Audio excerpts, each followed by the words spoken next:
whatever. But both of those are still conscious. Both of those are still a form of consciousness.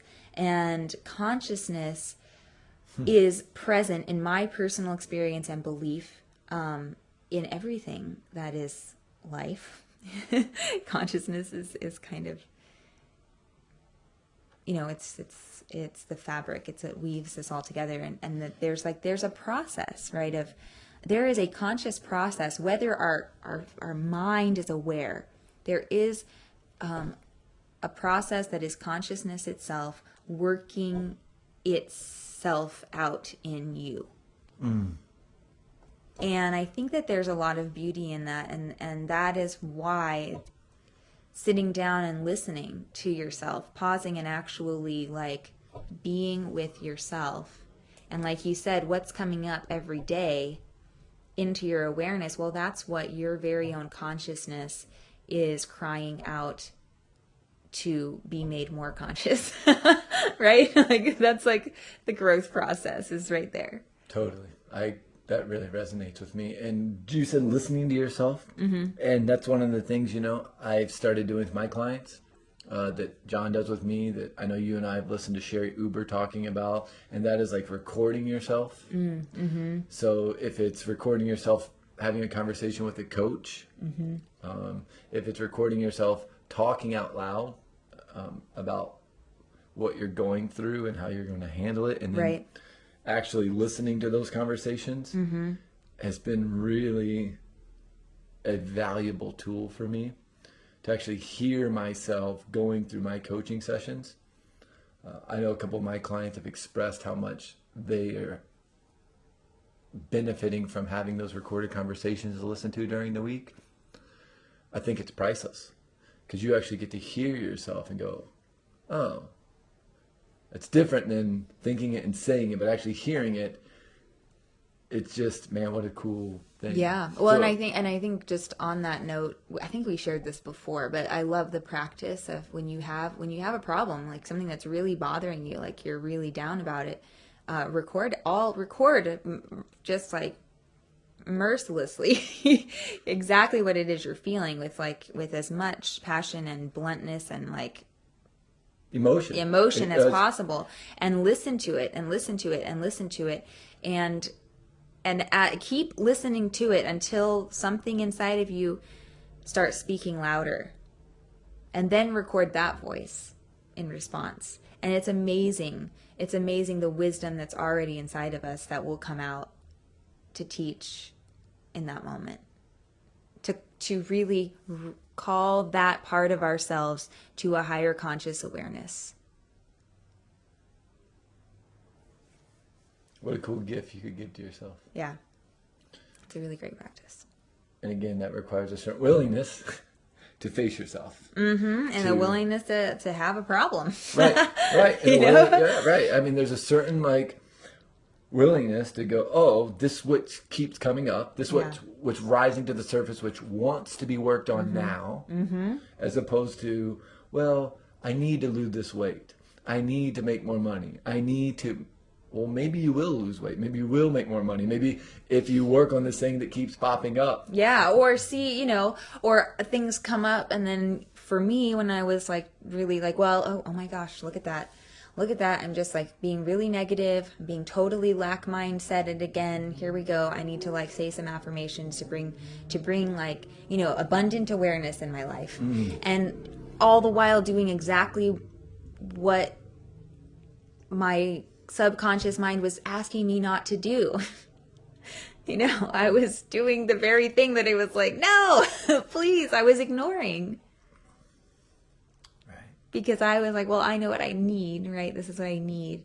And I was ignoring the true want, the true need, I was ignoring what was right in front of my face, which was crying out to just be listened to. Just please be with me. Right. And I wanted to say something here. There's something that just popped in my head. I really want to say is, you said listened, right? Please listen to me. Because you were working on something that you thought you needed based off of other people's opinions in some way. Reading a certain book, right? Listening to a certain course, etc. And they tell you, well, you don't have this much money, Julie. You're not making six figures because you have a lack mindset. So you need this. And I think that's interesting because for me, I found that when I started changing my coaching style and stopped telling my clients what they needed, and I started listening to them and actually helping them, like reflecting back that they had the answer, they knew what it was, right? As opposed to saying like, here's what I need you to do. I need you to, like, you, Right. 15 at 9 o'clock. Right. Right. Yeah. I mean, we were joking the other day. I was like, I've really been in this really great process of saying I love you, of doing the I love you, saying it to me, saying it to others. And, as I'm saying this, and I'm like, oh, and I do this every day at 9 a.m. Like, no. I mean, really, when it comes to the practice of learning how to be with ourselves in a more authentic and healthy way, it's like, what makes us think that getting up at 6 a.m. and saying our affirmations 15 times over and then going into the mirror, brushing our teeth, saying another set of affirmations, and then at 7:30 this is exactly what I'm going to do, and how, like, you would never do that to a child. And if you do, you're going to mess that fucking kid up. I mean, I'm sorry, but like that, you would never do that to a child. I mean, and I know people. So why do it to your inner child? Yeah. Why do it to your inner child? Like your pet is not on like a strict, okay, I get 15 pets at 7 a.m. Thank you so much. That makes me feel so loved. I'll see you tomorrow morning. Right. Okay, it's snuggle time. 5 minutes of snuggle time. Let's sit down and do this. Well, not only that, but think about this. So you get on this rigid schedule, let's say with a pet or a loved one or yourself. Or yourself, and then life happens and you miss it. And then there's that part of yourself or that pet or that loved one that's going to say, well, what did I do wrong? Mm-hmm. You've told me for the last 100 days that at 9 o'clock we get 15 minutes of time or action or affirmation or whatever, where it's not happening right now, right? What did I do wrong? And I could see how that could create a certain level of panic. Right. Because you're so looking forward to that 15 fucking minutes or those 5 minutes of meditation. The only thing I have. Right, But life happens. Life happens. Yeah, and it's being with ourselves in the process of life. Mm-hmm. I think that is so valuable. And I also wanted to point out, like, we're not necessarily saying that all these self-help things are so bad, or that they're doing a disservice. Like, man, free content, books that many different spiritual leaders and coaches that they've put out because of good. Yeah, because of the really generosity good. of their hearts. Yeah. It's not like it has nothing to do with them or them telling a message that's incorrect. It's really, how do I choose to apply that to my life? And I've had to learn that, I actually need to listen to myself.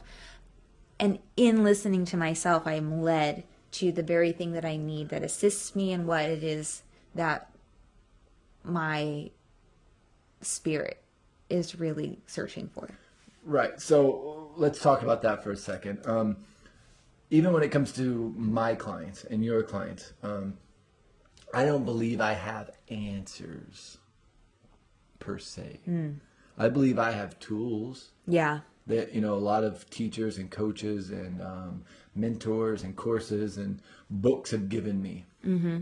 But those books haven't necessarily given me the answer to what your situation is that you're struggling with or not sure about, or however you want to frame that. But the tools and the questioning process in and of itself will show you possess the answers. Exactly. And when I start connecting those answers, all this 7,000 self-help books become tools to help me, like, with that answer. Yeah. That's a great way to say that. Right? Mm-hmm. You have the answers. No one, the guru doesn't have the answers. The coach doesn't have the answers. You have the answers. And if you're willing to face yourself, if you're willing to be brave enough to get curious and ask the questions, the answers are wanting to come out. Mm-hmm. You know, what you're seeking is seeking you. Isn't that what Rumi said? Yeah. Right?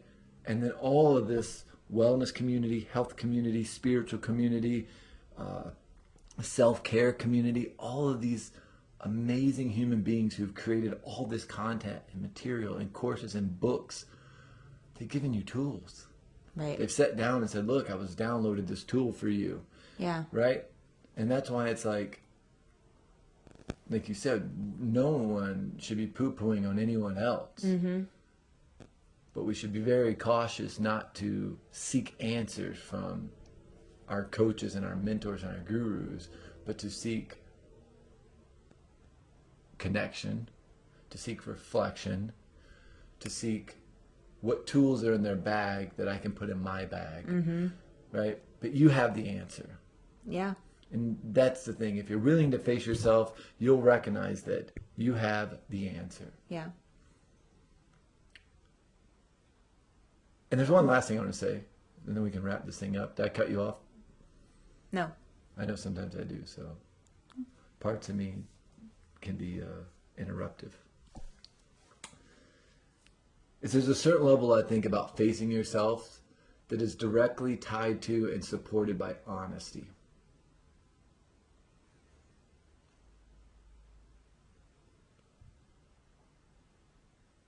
Because if you're not willing to be honest with yourself, game over, right? Just the game's over. You can't even play the game. You can't even put the pieces on the board. Yep. Right? You can pull the board out and you can set up all the pieces. But if you're not willing to be honest with yourself, you can't play the game.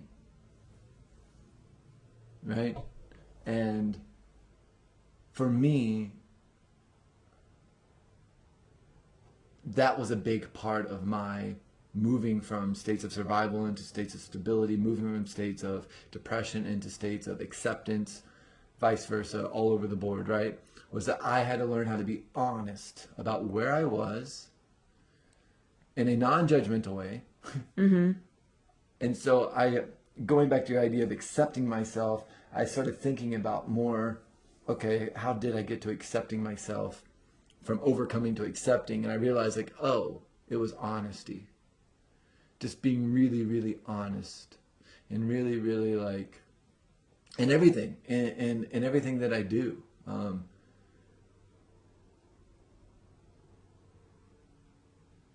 And I don't mean that I was dishonest in a malicious way throughout my life. I mean, I was dishonest in a survival way, in a way that allowed me to cut corners and tell white lies and to get my needs met in an instantaneous way. But to get my needs met in a way that's serving myself and serving others requires honesty. You're staring at me. I agree. I mean, I wonder if there really is any honesty except honesty with self. Right. Good question. But if you're listening to this right now and you're thinking you don't know if you can face yourself, or you don't know if you could overcome choices and actions and things that you've created in your life, I'm going to say yes, you can. Yeah, you can. You can. And I would love to give some specific examples of people that are in our life right now, but I don't have their permission. But there's a couple really beautiful examples in our life right now of our friends and people that I consider family who over the last few months have really faced themselves, and in a really honest way. And it's been pretty cool to watch these individuals overcome those choices, those relationships, those circumstances and situations that just a few months ago they're sitting here with us having dinner telling us they didn't know they could overcome. Right? Just a year ago that they were in place A that was at the bottom of a hole